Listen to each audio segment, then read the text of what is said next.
Semua orang mengenalku sebagai Lina, CEO sukses yang hidupnya tampak sempurna. Punya suami mapan, karier cemerlang, dan perusahaan yang terus melesat naik. Tapi tak ada yang tahu bahwa di balik meja rapat dan senyum profesional itu, ada luka yang perlahan membusuk, ditinggalkan oleh seseorang yang paling aku percaya.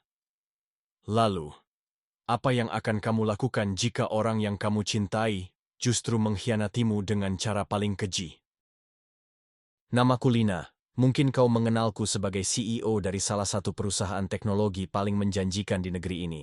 Di luar aku tampak sempurna, wajah yang tegas, senyum profesional, jas rapi, rapat demi rapat, dan penutupan tender besar yang ditulis di berbagai media bisnis.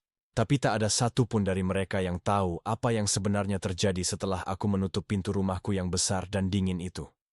Di balik gerbang besi dan tembok tinggi rumah kami, aku hanyalah seorang istri. Seorang perempuan yang menunggu kepulangan suaminya setiap malam.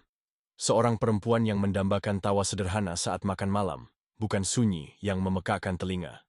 Gilang, suamiku, juga seorang profesional. Kami bertemu lebih dari 10 tahun lalu di sebuah konferensi bisnis. Ia menawan, cerdas, dan penuh ambisi. Dan entah kenapa, semua hal yang dulu membuatku jatuh cinta padanya, sekarang justru jadi alasan aku merasa terabaikan. Mungkin bukan dia yang berubah. Mungkin aku yang terlalu lama pura-pura tak merasakan kehampaan ini.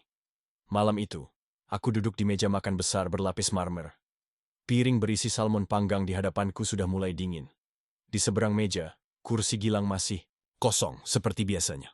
Waktu sudah menunjukkan pukul 9 malam lewat.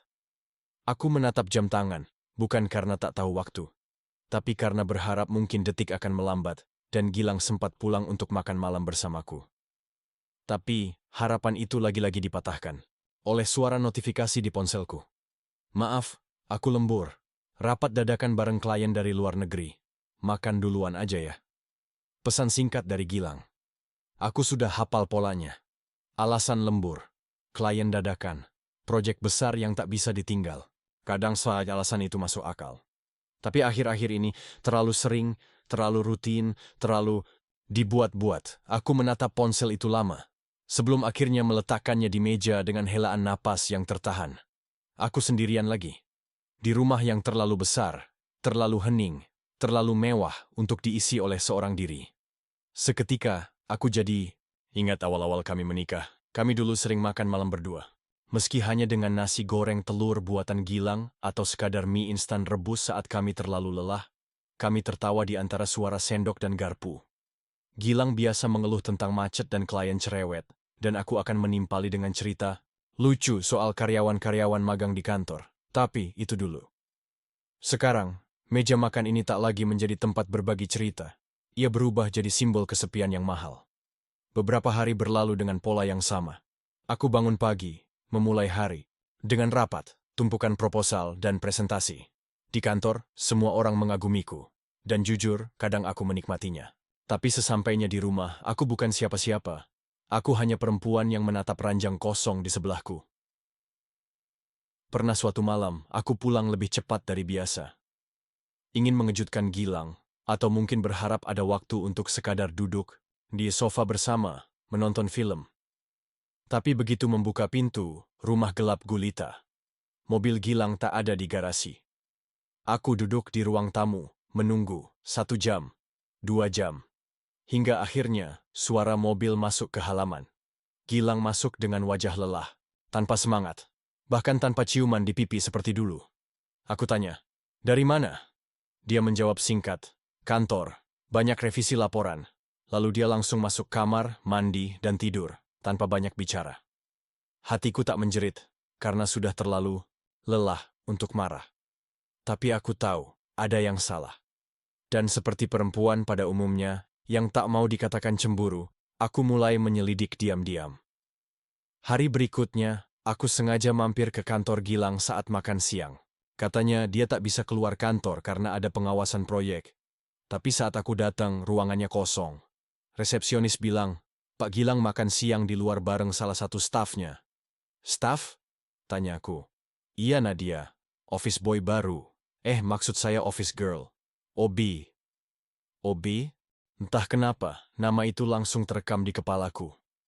Nadia. OB, makan siang bareng Gilang. Aku tahu, mungkin ini cuma makan siang biasa. Tapi firasatku berkata lain. Aku bukan perempuan bodoh. Aku CEO. Aku terbiasa membaca ekspresi orang, menyimpulkan, dari potongan fakta kecil, dan menelisik kemungkinan paling buruk sekalipun. Dan kali ini, firasatku tak main-main. Aku pulang ke rumah malam itu dengan dada sesak. Tak tahu harus sedih, marah, atau kecewa. Yang jelas, aku tahu aku harus berhenti jadi perempuan yang hanya menunggu dan menduga. Aku harus tahu kebenarannya, dengan cara apapun. Dan di malam yang dingin itu, untuk pertama kalinya dalam hidupku, aku mengetik email rahasia ke bagian HRD perusahaan, bukan sebagai CEO, tapi sebagai calon karyawan outsourcing. Aku tulis di sana. Saya bersedia bekerja sebagai office boy OB di kantor pusat shift pagi. Terima kasih. Aku klik tombol kirim dengan tangan bergetar. Itu bukan tangis. Itu bukan tawa. Itu awal dari sesuatu yang bahkan aku sendiri belum sepenuhnya pahami. Tapi aku tahu satu hal. Jika kebenaran itu menyakitkan, maka aku akan menyakiti. Balik dengan senyuman. Hari pertama menyamar sebagai OB adalah pengalaman paling asing dan janggal dalam hidupku. Aku, Lina, perempuan yang biasanya berdiri di ruang rapat dengan blazer mahal dan laptop canggih, hari itu berdiri di balik tangki air dispenser sambil mengelap meja rapat, yang dulu sering kugunakan untuk menegur karyawan. Seragam biru kusam yang kebesaran di tubuhku membuatku nyaris tak dikenali siapapun. Rambutku kuikat seadanya, wajahku tanpa make-up, dan identitasku tersembunyi di balik name tag bertuliskan Lina S. Tanpa embel-embel jabatan, tanpa tatapan kagum, tanpa sapaan, formal. Dan rasanya aneh, bukan karena merasa direndahkan, tapi karena aku melihat tempat yang selama ini kupimpin, dari sudut yang tak pernah kuperhatikan sebelumnya. Koridor yang biasanya kulewati dengan langkah cepat kini kulihat dari balik tempat sampah. Ruang pantry yang selama ini tak pernah kupedulikan, ternyata jadi tempat kumpul para pekerja bawah. Mereka bercanda, saling sindir, sesekali saling curhat tentang masalah rumah tangga dan gaji yang tak naik-naik. Aku duduk di antara mereka sambil meneguk teh manis dari gelas plastik. Mbak, Lina, kamu orang baru ya? Tanya seorang pria bertubuh kecil, mengenakan seragam yang sama denganku. Namanya Darto. Dia sudah jadi OB di kantor ini selama hampir 6 tahun katanya. Aku mengangguk. Iya mas, baru kemarin sore dapat kabar diterima kerja di sini. Nah, bagus. Yang penting kerjaan halal, ya kan? Katanya sambil tertawa. Di sini asik kok. Asal jangan deket-deket sama OB cewek satu itu. Aku berpura-pura bingung. Siapa? Nadia, bisiknya. Cakep sih, tapi... ya pokoknya hati-hati aja deh. Sering banget digosipin deket sama bos.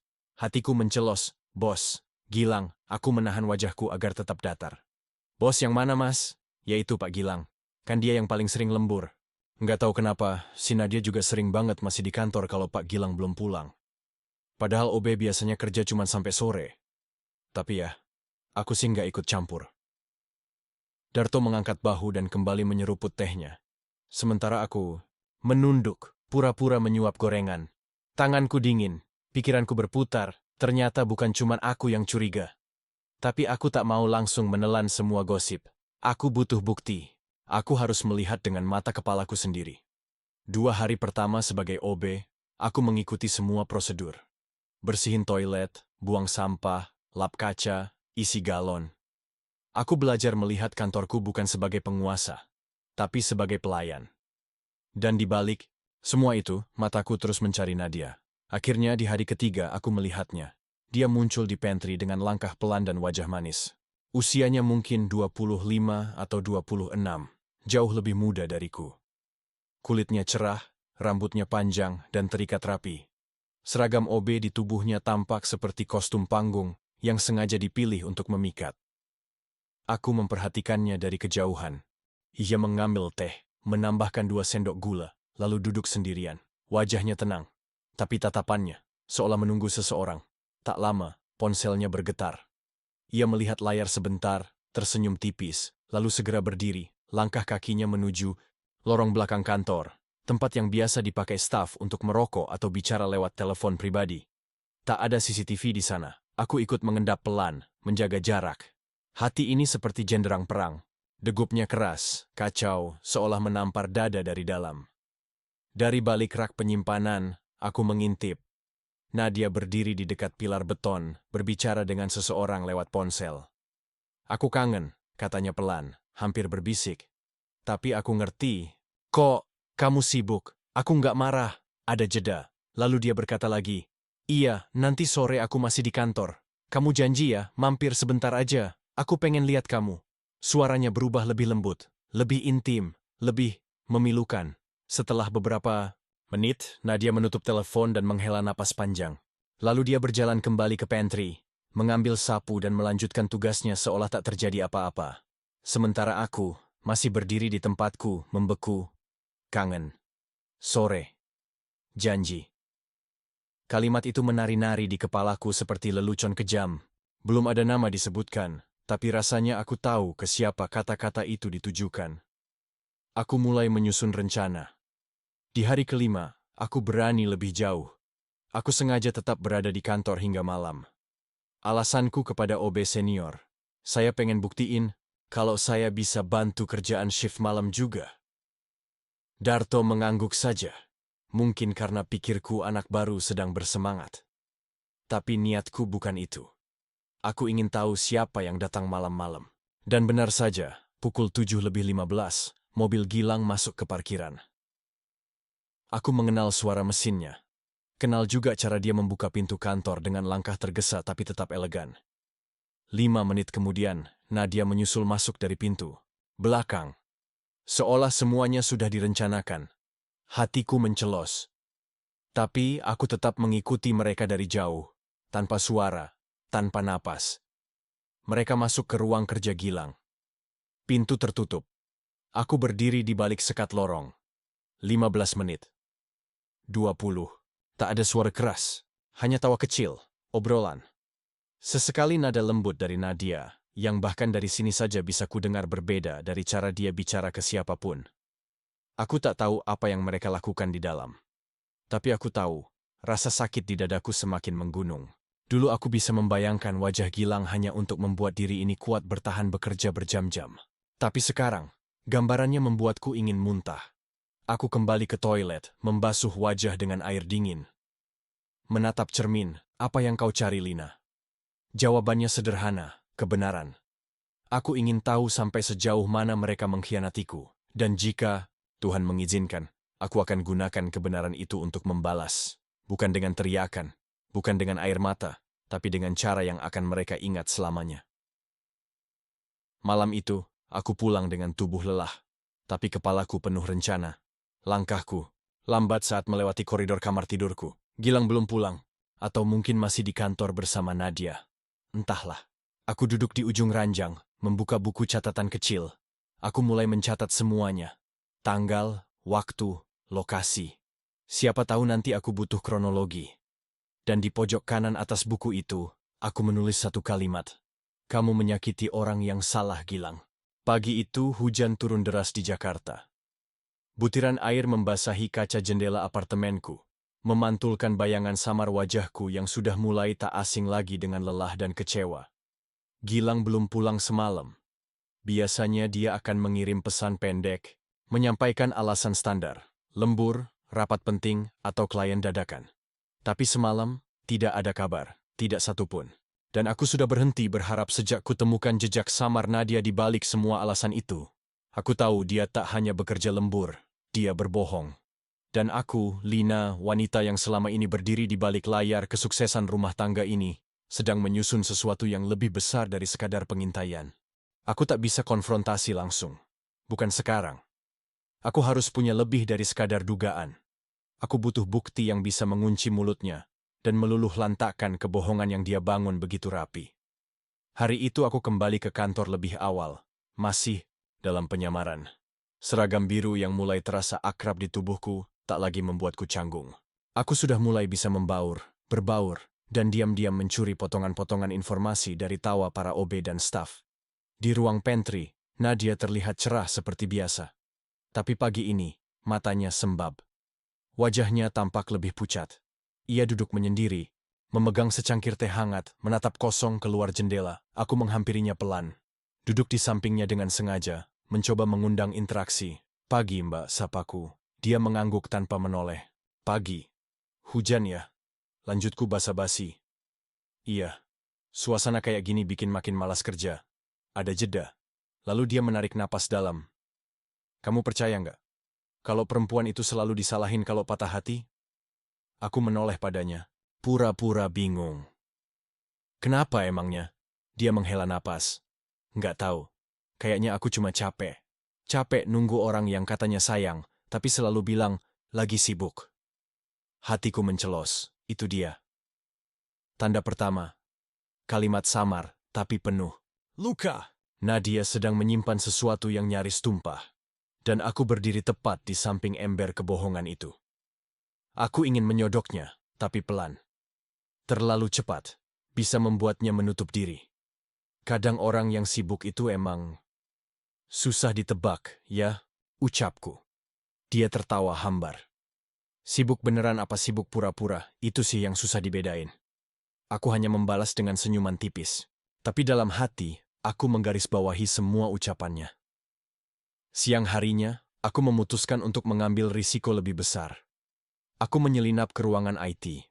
Aku tahu ruang itu kosong saat jam istirahat karena stafnya sering makan di luar. Dengan langkah hati-hati, aku membuka komputer di meja terujung, tempat di mana database email internal kantor tersimpan. Dulu, aku yang menandatangani kebijakan pengawasan sistem ini. Jadi aku tahu, setiap aktivitas email karyawan terekam otomatis. Termasuk email yang dikirim dari laptop pribadi selama terhubung ke jaringan kantor. Aku memasukkan kata sandi admin yang tak pernah berubah sejak pertama dibuat. Dan dalam 5 menit, aku menemukan jejaknya, email dari Gilang, kepada Nadia. Dikirim sekitar 3 minggu lalu. Subjek. Maaf aku belum bisa pulang, Nat. Aku tahu kamu marah. Tapi kamu juga tahu alasannya. Aku nggak bisa tinggalin rumah seenaknya. Lina terlalu curiga sekarang. Aku janji.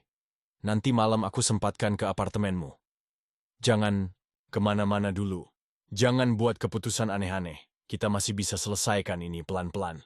Aku cuma butuh waktu. Tanganku bergetar. Apartemenmu. Janji. Waktu. Aku tak butuh lagi imajinasi untuk membayangkan apa yang terjadi di balik kalimat-kalimat itu. Semua semakin jelas. Gilang memang berselingkuh. Dan dia melibatkan emosi, bukan sekadar nafsu sesaat. Tapi itu belum yang terburuk, karena 5 baris di bawahnya, ada balasan email dari Nadia. Subjek, aku nggak kuat lagi kamu nggak bisa terus sembunyi. Ini bukan cuma tentang kita. Aku hamil, Gilang. Dan aku nggak tahu harus gimana. Dunia seperti runtuh. Jantungku berhenti berdetak beberapa detik. Hamil, napas ini tercekat. Rasanya seperti ditikam dari belakang, lalu dipeluk dengan pelan. Hanya untuk memastikan luka itu tetap terbuka, aku terduduk lemas. Tanganku mengusap wajahku, tapi tak ada air mata. Hanya panas yang menggumpal di dada. Aku tak tahu harus merasa apa. Marah? Kecewa? Hancur? Atau semuanya sekaligus? Malam itu, aku tak bisa tidur. Aku hanya duduk di meja kerja, memandangi email yang sudah kuprint dan kusimpan di dalam map. Bukti yang tak terbantahkan. Aku bisa saja membawa ini ke pengacara besok pagi dan menggugat Gilang habis-habisan. Tapi belum. Belum saatnya. Aku ingin tahu lebih banyak. Ada sesuatu yang janggal. Nadia bilang dia hamil. Tapi mengapa tak ada satu pun tanda di tubuhnya? Bahkan OB lain pun tidak ada yang menyadari perubahan pada dirinya. Dan satu hal lagi yang mengusikku, kalimat terakhir di email Gilang. Aku butuh waktu. Kalau dia benar-benar ingin memiliki Nadia, kenapa masih mempertahankan rumah tangga ini? Apa dia takut kehilangan nama baik? Atau lebih buruk, apa dia bermain dua kaki? Aku menatap pantulan wajahku di layar laptop yang sudah mati. Wajah yang dulu pernah bersinar dengan percaya diri dan ambisi. Kini hanya tersisa luka yang tak bisa dijahit dengan permintaan maaf. Tapi aku tahu satu hal. Aku belum selesai. Besok, harinya, aku menyusup lagi. Tapi kali ini, ke tempat berbeda. Arsip pengunjung kantor. Aku tahu Nadia tinggal di daerah Kalibata. Tapi nama pengunjung ke ruang Gilang? Ada satu yang menarik perhatian. Seorang pria bernama Farel, yang 2 minggu lalu tercatat datang menemui Nadia Farel. Siapa dia? Aku menggigit bibir. Kalau dugaanku benar, maka ini bukan hanya perselingkuhan biasa. Ini adalah skenario kebohongan yang saling tumpang tindih. Dan di tengah semuanya, aku, Lina, istri sah, adalah tokoh yang mereka anggap tak akan sadar. Tapi mereka salah. Karena aku bukan cuma sadar. Aku sedang menulis akhir cerita ini, dan aku pastikan, bukan mereka yang akan tertawa terakhir. Sudah lebih dari sebulan aku hidup dalam dua dunia. Di pagi hari, aku menjadi Lina, wanita yang disapa seadanya oleh rekan-rekan OB, mengenakan seragam, lusuh, menyapu lantai dan mengangkat galon tanpa keluhan. Tapi di malam hari, saat semua orang sudah tertidur dan kantor sunyi, aku menjadi diriku yang lama. Seorang eksekutif yang mengakses dokumen rahasia perusahaan dan mengurai simpul kebohongan. Suaminya, setiap hari aku semakin dekat dengan kebenaran. Tapi semakin dekat aku melangkah, semakin berat napas ini terasa. Aku tidak pernah menyangka kebohongan yang dibangun Gilang bisa sekompleks ini. Dan pagi ini, satu lagi potongan puzzle muncul ke permukaan. Nadia terlihat gelisah, ia mondar-mandir. Di lorong belakang pantry, memegangi ponselnya dengan cengkeraman erat. Aku memperhatikannya dari kejauhan, sambil pura-pura mengepel lantai. Lalu tiba-tiba, ia menatap ke sekitar dan bicara pelan. Meski tak cukup pelan untuk lolos dari telingaku yang siaga. Aku udah bilang, jangan hubungin aku di kantor. Rel, bisa. Ketahuan. Iya, aku tahu. Tapi ini bukan waktu yang tepat, oke? Gilang makin aneh belakangan ini.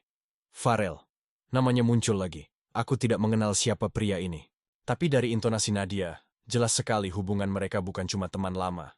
Aku bergegas ke ruang cleaning service, mengambil ponsel bekas yang sebelumnya ku beli di pasar loak. Sudah kusiapkan untuk merekam diam-diam. Lalu aku kembali ke lorong, pantry dan meletakkannya di balik tumpukan dus-kardus kosong. Tepat pada saat Nadia muncul lagi. Dia duduk di kursi, menunduk, memijit pelipisnya. Lalu satu kalimat meluncur, membuat detak jantungku berhenti sejenak. Kalau nanti Gilang tahu kamu ayah dari anak ini, kita bisa hancur semua, Rel. Aku terpaku, itu dia. Jawabannya. Anak itu bukan milik Gilang. Semua asumsi yang menyesakan, selama ini, ternyata hanyalah permainan bayangan. Gilang memang berselingkuh, tapi kebohongan Nadia jauh lebih dalam, lebih kotor, dan lebih memuakkan. Aku gemetar. Tapi bukan karena marah, melainkan karena ada rasa lega yang aneh, seakan beban, berat itu sedikit demi sedikit terangkat. Selama ini aku berpikir Gilang menghancurkan hidupku. Tapi ternyata, dia pun sedang dijebak dalam permainan yang sama. Tapi aku tidak berniat menyelamatkannya. Keduanya akan kubiarkan tenggelam dalam lumpur yang mereka ciptakan sendiri. Sore harinya, saat semua sudah pulang dan kantor hampir kosong, aku kembali ke ruangan Gilang. Aku tahu kode akses ke laptopnya. Tak pernah berubah sejak kami menikah. Dengan tangan yang masih sedikit gemetar, aku membuka folder bernama Personal Notes. Dan di sana, aku menemukan sesuatu yang lebih penting. Dari semua bukti sebelumnya, file rekaman suara. Tanggalnya 2 minggu lalu, aku memutar pelan. Suara Nadia terdengar jelas. Aku harus tahu kamu serius, Lang. Ini bukan main-main. Aku bisa aja bilang ke Lina kalau kamu yang buat aku begini. Tapi Nad, aku nggak yakin anak itu beneran anakku. Kamu pernah bilang kamu masih deket sama Farel waktu itu, kan? Kamu... Nuduh aku? Bukan nuduh. Aku cuma nggak mau dibodohi. Kalau gitu kita sudahi aja semuanya. Ada jeda. Lalu suara Gilang terdengar lelah. Jangan gitu, Nad. Aku cuma takut. Jangan bilang Lina. Dia bakal hancur kalau tahu semua ini. Oh, jadi kamu masih peduli sama istrimu? Hebat. Nad, please. Kita cari solusi bareng-bareng ya. Rekaman berhenti. Aku menutup laptop pelan-pelan. Jadi benar. Gilang juga ragu soal anak itu. Dan Nadia memanfaatkan kehamilannya sebagai alat tawar. Sebagai ancaman. Aku mulai mengerti gambaran besarnya. Malam itu aku pulang tanpa banyak bicara.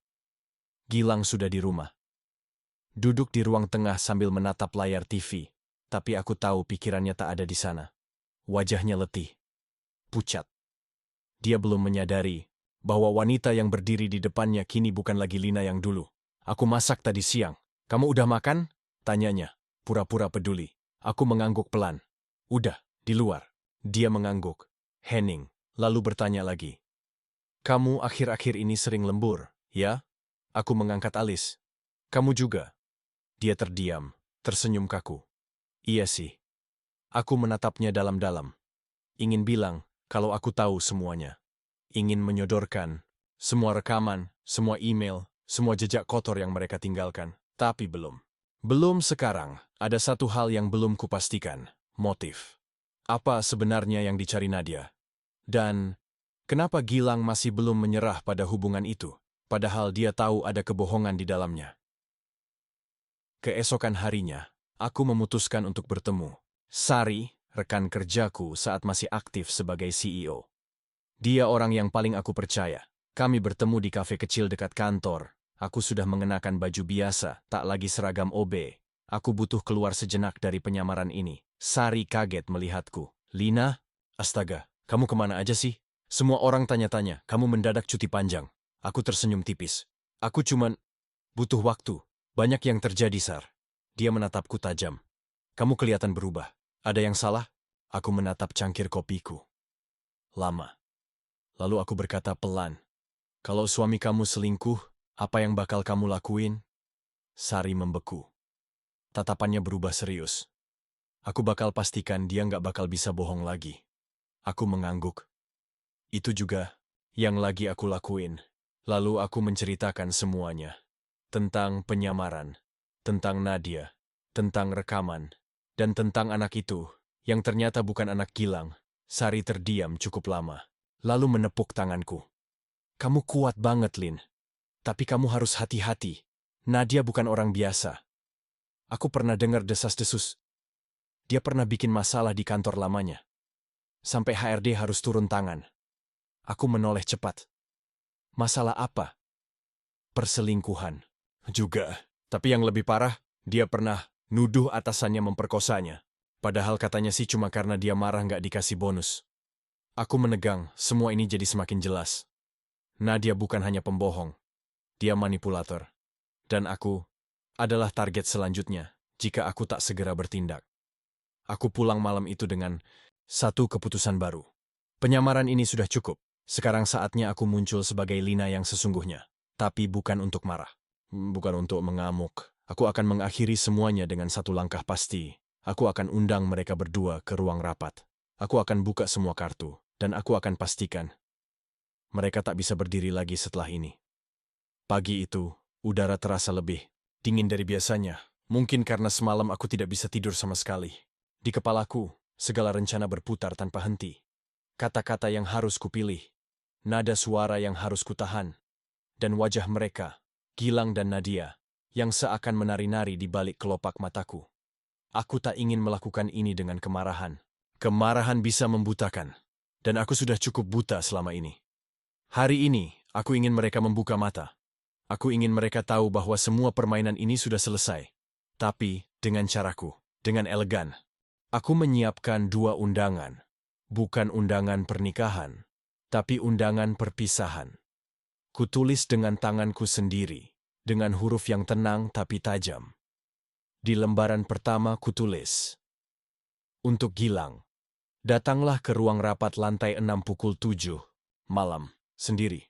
Jangan bilang siapa-siapa, ini tentang kita. LDI lembaran kedua kutulis, untuk Nadia. Ada yang perlu kita bicarakan, penting. Datanglah ke ruang rapat lantai 6 pukul 7 malam. Jangan bilang siapa-siapa. Lina kupastikan mereka menerima surat itu secara pribadi. Gilang kutitipi melalui resepsionis dengan permintaan khusus agar diberikan langsung ke tangannya. Nadia kukasih saat kami berpapasan di lorong pantry tanpa banyak bicara. Ada yang mau aku obrolin, kataku singkat. Dia menatapku dengan alis sedikit mengernyit, tapi menerima surat itu tanpa tanya lebih lanjut. Hari itu berjalan lambat, rasanya seperti menunggu eksekusi mati. Tanganku dingin. Tapi wajahku tetap tenang, setenang kopi yang tak diaduk. Dalam diamku, aku menyusun ulang semua bukti. Rekaman, salinan email, foto-foto dari CCTV internal, dan transkrip chat yang sempat kudapat saat menyelinap ke laptop Gilang beberapa hari lalu. Semuanya kumasukkan ke dalam map hitam, rapi. Siap untuk dibuka saat waktunya tiba. Tepat pukul 6 sore, aku sudah duduk di ruang rapat. Ruangan besar berwarna abu-abu dengan jendela menghadap gedung tinggi seberang. Di ujung meja panjang, hanya ada satu kursi yang kuisi. Kursi kepala. tempat yang dulu biasa kududuki sebagai CEO. 1 jam kemudian, pintu terbuka. Nadia masuk lebih dulu. Dia mengenakan blaus putih dan rok hitam. Rambutnya diikat asal. Wajahnya lelah. Matanya menatapku heran. "Bu, Lina?" tanyanya pelan. Aku tersenyum. "Duduklah Nadia. Kita tunggu 1 orang lagi." Dia duduk. Gelisah. Aku tahu dia mencoba menebak-nebak. Tapi aku tetap diam, hanya menatap jendela. Tak lama, pintu terbuka lagi. Gilang muncul dengan langkah ragu. Begitu melihatku duduk di ujung meja, matanya melebar. "Lina?" katanya pelan. Aku berdiri. "Silakan duduk, Gilang." Dia menoleh ke Nadia, wajahnya semakin pucat. "Kalian berdua, kenapa kalian?" "Duduk," potongku, datar. Gilang duduk. Tangannya bergetar di atas meja. Nadia menunduk. Sunyi. Aku menghela napas panjang. "Terima kasih sudah datang. Sebenarnya, aku nggak butuh kalian menjelaskan apapun. Karena aku sudah tahu semuanya." Aku meletakkan map hitam itu di meja, membukanya. Menarik 1 lembar kertas, dan mendorongnya ke arah Gilang. "Ini salinan emailmu dengan Nadia. Kalian janjian di apartemen." Beberapa kali. Gilang ingin bicara, tapi aku mengangkat tangan. Belum selesai. Aku menarik kertas lain. "Ini foto dari kamera keamanan kantor. Kalian masuk ke ruang server setelah jam kerja. 2 kali. Kali ini, Nadia menggigit bibirnya. Dan, ini..." Aku mengangkat ponsel, menekan tombol, dan suara rekaman mulai terdengar. Suara Nadia. Suara Gilang.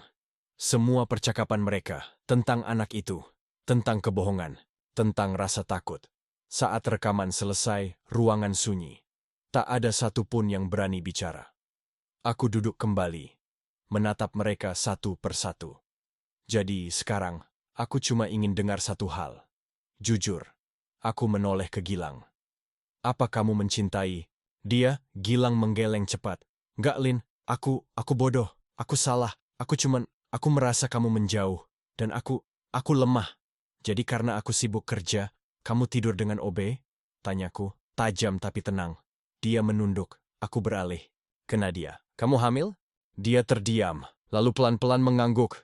Siapa ayahnya? Matanya memanas. Tapi aku tidak butuh pengakuan. "Farel, ya?" tanyaku pelan. Nadia menunduk.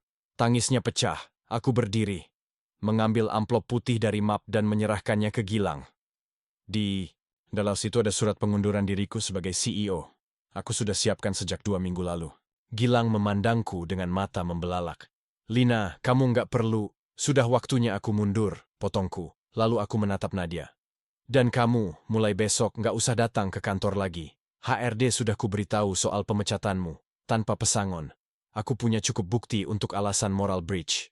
Dia ingin protes, tapi aku menatap tajam. Dan dia diam. Aku berdiri, mengambil map dan tas. "Terima kasih atas pengkhianatan kalian. Kalian sudah membantu aku melihat siapa yang benar-benar pantas bertahan dalam hidupku." Gilang berdiri, mencoba menahanku. "Lina, jangan gini. Kita bisa." Aku menoleh menatapnya dengan mata yang tak lagi marah tapi kosong. Cinta itu butuh rasa saling, bukan cuman alasan, bukan sekadar maaf. Aku sudah cukup memberi. Sekarang, aku mau hidupku kembali. Malam itu, aku berjalan keluar gedung dengan langkah tenang. Lampu kota bersinar samar di balik kaca. Hujan, gerimis turun pelan. Untuk pertama kalinya setelah sekian lama, aku merasa ringan. Bukan karena balas dendam, tapi karena aku memilih untuk tidak lagi tenggelam dalam luka. Aku pikir, setelah malam itu, segalanya akan lebih mudah. Bahwa setelah semua kata terucap, semua bukti dibuka, dan semua luka dipertontonkan tanpa kain penutup, aku akan merasa lega. Bebas. Seperti perempuan yang berhasil meloloskan diri dari jerat ular. Tapi ternyata, rasa kosong setelah perang lebih sunyi dari yang kubayangkan. Hari-hari setelah pengunduran diriku berjalan dalam diam. Tak ada telepon dari kantor, tak ada email. Tak ada pertanyaan dari media. Semua yang kutinggalkan seakan paham bahwa aku tak ingin kembali. Atau mungkin mereka tak cukup peduli. Dan Gilang? Dia masih mencoba menghubungiku. Pagi, siang, malam. Mulai dari pesan minta maaf, Video call tak berjawab, sampai kiriman bunga, yang langsung kupindahkan ke tong sampah di depan rumah. Aku tak balas satu pun. Bukan karena dendam, tapi karena aku lelah. Lelah menampung air di perahu yang sudah bocor sejak lama. Hanya satu hal yang menggangguku saat itu. Nadia. Aku kira setelah pemecatannya, dia akan menghilang dari hidup kami. Tapi entah dari mana datangnya kabar, tiba-tiba muncul berita bahwa dia melaporkanku ke polisi. Dia menuduh kamu melakukan pelecehan verbal, Bu, kata Dimas, pengacaraku, saat kami duduk di sebuah kafe kecil yang sunyi. Aku mengangkat alis. Pelecehan? Dimas mengangguk. Katanya kamu mempermalukannya di depan umum, mengusirnya dengan kata-kata kasar, dan menyebabkan gangguan psikologis yang berdampak pada kandungannya. Aku terkekeh. Apa dia bilang aku yang bikin dia hamil juga? Dimas tersenyum miris. Saya tahu ini mengada-ada, tapi kita harus hati-hati. Dia datang bawa pengacara juga. Dan sepertinya dia nggak sendirian. Nggak sendirian gimana? Dimas menatapku, ragu. Saya dengar, Gilang mungkin ikut membela dia. Detak jantungku berhenti sesaat. Dia berpihak pada Nadia? Suaraku nyaris tak terdengar. Belum tentu. Tapi saya dengar dari kenalan di dalam. Gilang udah beberapa kali terlihat datang ke rumah Nadia. Bisa jadi karena bayinya. Aku menghela napas. Panjang dan berat. Kupikir setelah semua terbongkar, Gilang akan menjauh dari Nadia. Tapi nyatanya, rasa bersalah itu cukup kuat untuk membuatnya tetap dekat. Atau mungkin, dia memang masih mencintai Nadia. Siapa tahu, manusia selalu lebih rumit dari yang terlihat. Hari itu, aku pulang lebih awal dari biasanya. Rumahku sunyi, terlalu sunyi. Sejak Gilang pindah keluar, tak ada lagi suara pintu dibanting, tak ada wangi parfum pria di kamar mandi, tak ada bekas kopi di meja makan. Hanya aku dan pikiranku sendiri. Aku membuka album lama di lemari, menatap foto-foto saat kami masih berdua, saat cinta terasa mudah, saat senyum tidak harus dibuat-buat. Ada satu foto yang membuatku terdiam lama. Foto pernikahan kami, aku mengenakan kebaya putih. Senyumku cerah. Gilang menggenggam tanganku erat. Di foto itu, aku bisa melihat harapan. Impian. Janji-janji yang kini tinggal debu. Air mataku mengalir pelan. Bukan karena rindu, tapi karena kehilangan waktu yang tak bisa kuambil kembali. Keesokan harinya, aku menerima panggilan dari pihak kepolisian. Mereka memintaku hadir untuk klarifikasi atas laporan Nadia. Aku datang dengan kepala tegak. Di ruang interogasi, Nadia duduk di seberang. Wajahnya pucat, perutnya mulai membuncit. Di sampingnya duduk seorang pengacara berjas mahal, dan tak jauh dari mereka. Gilang, matanya menatapku. Tak ada senyum, tak ada ucapan. Hanya tatapan kosong. Bu Lina, kata salah satu penyidik. Kami ingin mendengar kronologi dari pihak ibu terkait kejadian malam itu di ruang rapat. Aku mengangguk. Dengan senang, hati ku keluarkan ponselku. Kuputar ulang rekaman malam itu. Suara kami terdengar jelas, nada bicaraku tenang. Tak ada satupun kata kasar, tak ada hinaan, tak ada intimidasi. Hanya pernyataan dan bukti-bukti. Setelah rekaman selesai, ruangan sunyi. Pengacara Nadia mencoba menyela. Kami menilai bahwa tekanan psikologis. Saya tidak memukul, potongku pelan, tidak menghina, tidak mengancam. Saya hanya menyampaikan kebenaran. Penyidik mencatat sesuatu. Nadia menunduk. Dan Gilang, entah kenapa dia terlihat gelisah. Mungkin dalam diamnya, dia tahu siapa yang sebenarnya salah. Beberapa hari setelah pertemuan itu, aku menerima surat dari kepolisian. Kasus dihentikan karena tidak cukup bukti. Aku merasa menang. Tapi bukan itu intinya. Yang membuatku terdiam lama adalah surat kecil yang diselipkan di bawah pintu rumah malam itu. Tulisan tangan. Aku mengenalnya, Gilang. Maaf. Aku pikir bisa menebus kesalahan dengan cara yang salah.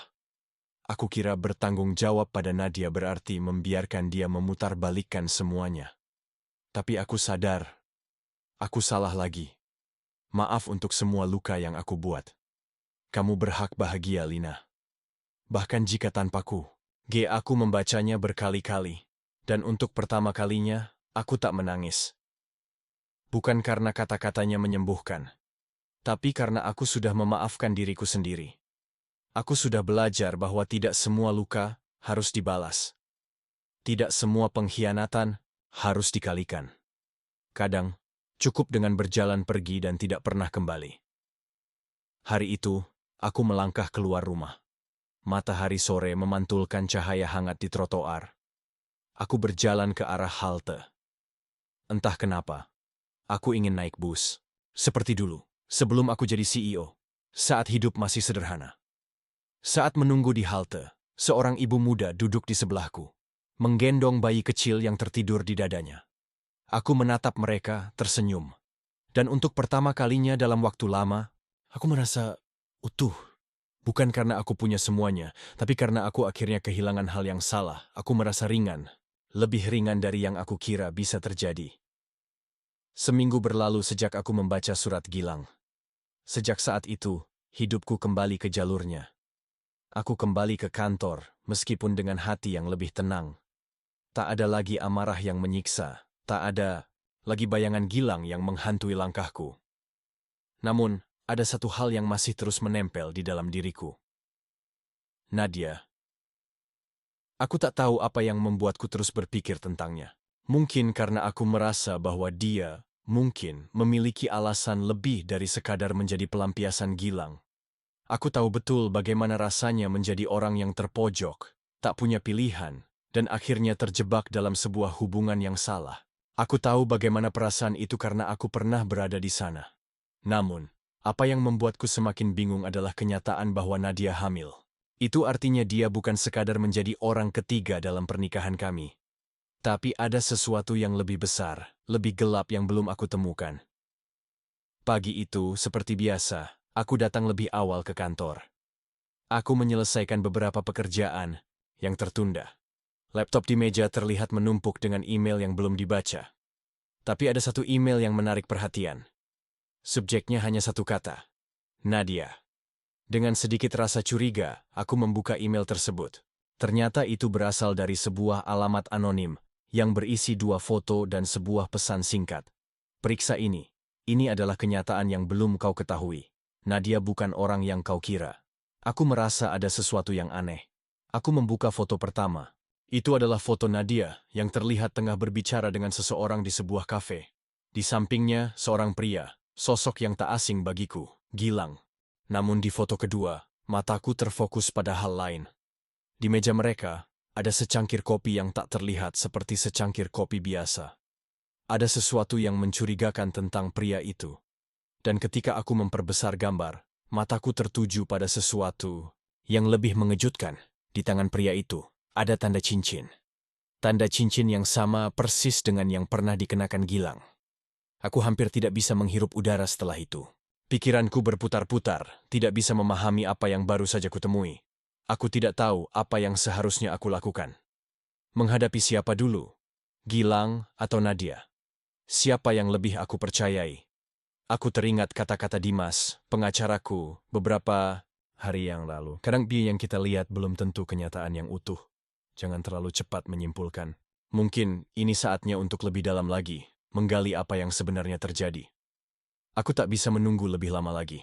Aku memutuskan untuk pergi ke kafe tempat foto itu diambil. Setengah hati, tapi aku merasa aku harus tahu lebih banyak. Ketika aku tiba di sana, suasana kafe itu terlihat biasa saja. Beberapa orang duduk di meja, sibuk dengan laptop atau obrolan mereka. Nadia pasti tak jauh, pikirku. Aku duduk di meja yang agak tersembunyi. Tak lama kemudian, seorang pelayan datang mendekat. Apa yang bisa saya bantu, Bu? Digetsu melihat pelayan itu dengan hati-hati. Saya sedang mencari seseorang. Seorang wanita yang sering datang ke sini. Namanya Nadia? Pelayan itu ragu sejenak, lalu mengangguk. Iya, dia sering datang. Kadang bawa teman, tapi biasanya dia sendiri. Aku menarik napas dalam-dalam. Hari ini dia datang? Sepertinya tidak, Bu. Tapi biasanya dia datang sekitar jam 2 siang. Kalau ingin menunggu, bisa duduk di sini. Aku menunduk sejenak, berpikir sejenak. Aku tak ingin kehilangan kesempatan untuk bertemu dengannya. Tapi aku juga tak ingin kelihatan seperti pengejar. Akhirnya, aku memutuskan untuk meninggalkan kafe dan mencari tahu lebih banyak lagi melalui jalur yang lebih aman. Aku kembali ke kantor, dan seiring berjalannya waktu, Aku semakin yakin bahwa ada sesuatu yang lebih besar dari apa yang aku bayangkan. Tidak hanya soal Gilang dan Nadia, tapi juga soal hidupku yang sudah lama tertutup oleh kebohongan dan ketakutan. Aku memutuskan untuk bertemu dengan Dimas, untuk membicarakan hal ini lebih lanjut. Aku merasa tidak bisa lagi bertindak sendirian, Dimas. Mendengarkan dengan cermat saat aku menceritakan foto-foto itu, serta pertemuan yang tak terduga di kafe. Wajahnya serius, menunjukkan bahwa dia juga memahami besarnya masalah yang sedang kita hadapi. Kamu harus lebih berhati-hati, Lina. Ini bisa jadi lebih rumit dari yang kita kira, katanya setelah beberapa detik. Namun, satu hal yang harus kamu tahu. Ini bukan hanya tentang Gilang. Ini tentang Nadia dan siapa dia sebenarnya. Jangan biarkan dirimu terjebak dalam permainan mereka. Aku mengangguk pelan. Lalu apa yang harus aku lakukan? Kita akan cari tahu lebih banyak tentang Nadia, tentang siapa dia sebenarnya. Dan sudah sekali Perigi segera kita akan ungkapkan semuanya ke publik. Cuma kita harus hati-hati. Kamu sudah tahu kan, permainan di dunia ini sangat licik. Aku menghela napas panjang. Aku sudah siap, tak ada lagi yang bisa menghentikanku. Hari itu, aku pulang dengan keputusan yang tegas. Aku akan menggali lebih dalam. Kali ini, bukan hanya untuk menghancurkan Gilang atau Nadia, tapi juga untuk membebaskan diriku dari ketakutan, dari kebohongan, dan dari bayang-bayang yang mengikatku selama ini. Aku merasa langkahku sudah pasti, walau mungkin aku belum sepenuhnya tahu apa yang akan terjadi. Tapi satu yang jelas, aku tidak akan pernah kembali ke tempat yang sama lagi. Tidak untuk mereka, tidak untuk siapapun. Hari itu, segala yang aku harapkan tidak pernah terjadi. Aku tidak menyangka langkah yang kuambil untuk menggali kebenaran justru membawaku pada kenyataan yang lebih pahit dari yang kubayangkan. Aku memutuskan untuk menemui Nadia. Setelah menyusun strategi bersama Dimas, kami akhirnya melacak keberadaan Nadia. Informasi terakhir menyebutkan bahwa dia akan berada di sebuah kedai kopi tak jauh dari apartemen Gilang. Aku tahu ini adalah kesempatan terakhirku untuk menyelesaikan semuanya. Saat aku memasuki kedai itu, aku merasa seperti seseorang yang sedang melangkah ke dalam medan perang. Nadia sedang duduk di sudut, sendirian, dengan secangkir teh hangat di depannya. Wajahnya tampak lelah, seolah ada sesuatu yang sangat mengganggunya. Aku duduk di meja dekatnya, mencoba untuk tidak menarik perhatian. Lina, aku tahu kamu akan datang, suara Nadia terdengar pelan, namun tegas. Aku tahu ini saatnya. Aku terdiam sejenak. Apa yang kamu tahu? Nadia menatapku dengan tatapan penuh penyesalan. Aku tidak pernah berniat untuk menyakiti siapapun, terutama kamu, Gilang. Gilang bukanlah orang yang kamu kira. Aku tidak langsung merespon, meskipun hatiku berdegup kencang. Kenapa kamu harus terlibat dalam semua ini? Kenapa kamu membiarkan dirimu jatuh begitu rendah? Nadia menghela napas panjang. Karena aku merasa sendiri. Karena dia yang pertama memberikan perhatian padaku ketika aku merasa dunia ini menolak aku. Tapi aku tak pernah tahu kalau aku hanya akan menjadi pelarian. Aku menggigit bibir, menahan amarah.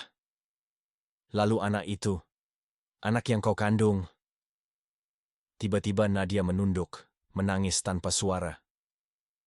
Anak itu bukan anak Gilang. Itu anak pria lain. Kata-kata itu seperti petir yang menyambar. Aku merasa dunia seakan berhenti berputar sejenak. Lalu kenapa kau tetap? Aku tidak bisa melanjutkan kalimatku. Karena aku sudah terperangkap dalam kebohongan itu, jawabnya lirih. Kamu tak tahu bagaimana rasanya, Lina. Rasanya terjebak dalam hidup yang bukan milikmu. Aku menelan air liur, mencerna informasi. Ini, Gilang telah menipu aku, tapi Nadia juga punya ceritanya sendiri. Dan kini, aku tahu satu hal pasti. Saatnya untuk membuat semuanya berakhir. Aku duduk terdiam di hadapan Nadia, mencoba menenangkan pikiranku yang bergejolak. Semua yang kupercayai, semua yang aku bangun, seolah runtuh hanya dalam sekejap. Gilang, suamiku, ternyata bukan hanya seorang pengkhianat, tetapi juga bagian dari sebuah kebohongan besar. Dan Nadia, wanita yang selama ini aku anggap sebagai sumber masalah, ternyata juga terjebak dalam permainan yang lebih besar. Apa yang harus aku lakukan sekarang? Suara Nadia menginterupsi lamunan panjangku. Aku menatapnya dengan tatapan tajam. Kamu tahu apa yang harus kamu lakukan, Nadia? Kamu harus berhati-hati, sembunyi dan jujur. Bukan hanya kepada dirimu, tapi kepada dunia. Nadia mengangguk, sepertinya merenungkan setiap kata yang kuucapkan. Aku sudah melakukan banyak kesalahan, Lina. Tapi aku juga ingin keluar dari semua ini. Aku tidak bisa lagi terus hidup dengan kebohongan ini. Aku menatapnya dengan kesungguhan, merasakan kebingungannya yang dalam. Lalu, kamu akan melakukan apa? Dia terdiam, seolah mencari kata-kata yang tepat. Aku ingin melangkah keluar dari bayang-bayang Gilang. Aku ingin memulai hidup baru, meskipun aku tahu itu tidak akan mudah.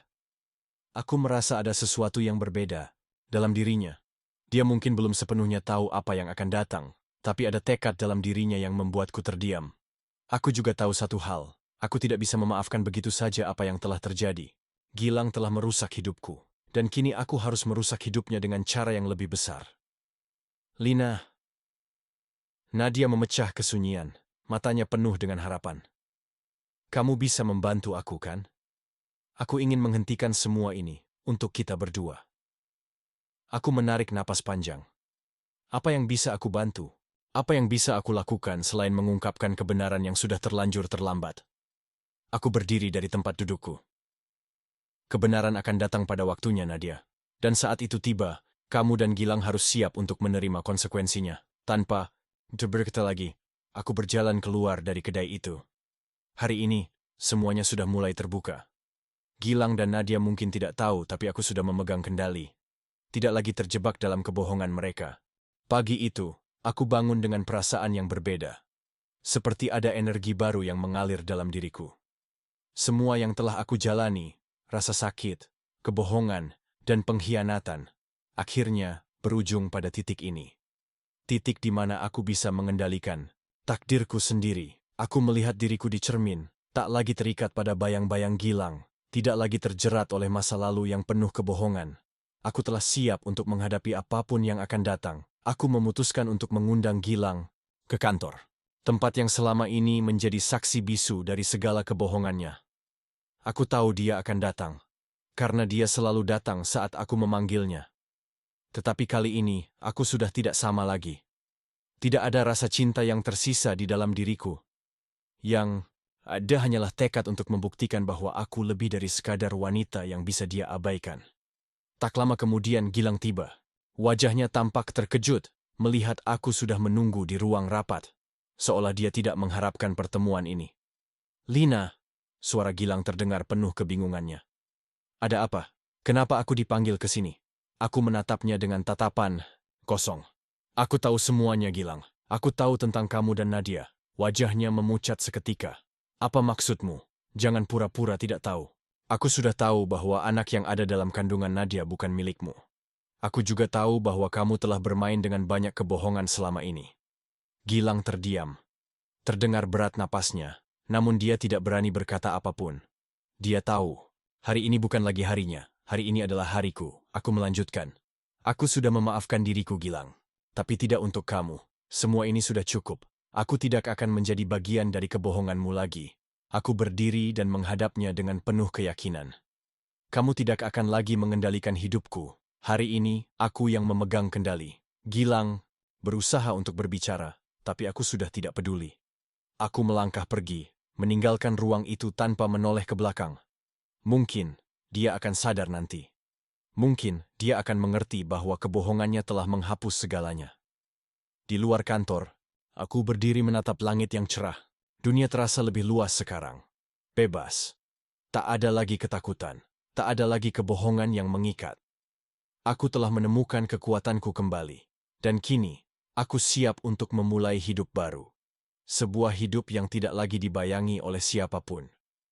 Aku berjalan, tanpa rasa takut, menuju masa depan yang baru.